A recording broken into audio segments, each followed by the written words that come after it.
पड़ोसी मुल्क भारत में रमजानुल मुबारक का चांद नजर नहीं आया। मीडिया रिपोर्ट्स के मुताबिक इंडिया की जामे मस्जिद दिल्ली की जानिब से ऐलान करके बताया गया है कि मुल्क भर से चांद देखने से मुतालिक कोई शहादत मौसूल नहीं हुई, इसीलिए भारत में पहला रोजा जुम्मे को होगा। दूसरी जानिब बांग्लादेश में भी रमजानुल मुबारक के चांद से मुतालिक ऐलान कर दिया गया है। बांग्लादेश की कौमी रुयत हिलाल कमेटी ने इजलास के बाद बताया है कि किसी भी इलाके से इन्हें चांद देखने के हवाले से कोई शहादत नहीं मिल सकी, इसीलिए बांग्लादेश में पहला रोजा जुम्मे को ही होगा।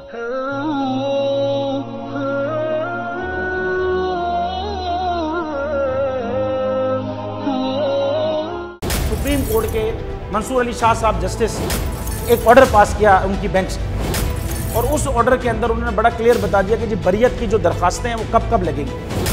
उसमें से एक वजह उन्होंने बताई कि जी जब कोई क्राइम ही ना हुआ हो तो बरी कर दें ताकि अदालतों पे बोझ ना रहे, वो केसेस चलते ना रहे। सुप्रीम कोर्ट की मिसालें कब बनाएगा? ऐसे लोगों के खिलाफ जो इस तरह की FIR काट रहे हैं, वैसे ऑफिसर्स, और ऐसे लोग जो इस तरह के केसेस को जजेस चला रहे हैं। रहमत का महीना आ गया है, बख्शिश का सफीना आ गया, होगी मुलाकात उलमाए दीन से, जो देंगे इत्तेहादे बैनुल मसालिकीन का दर्स, जिक्र होगा अंबियाए कराम, रमजान की स्पेशल ट्रांसमिशन रमजान में।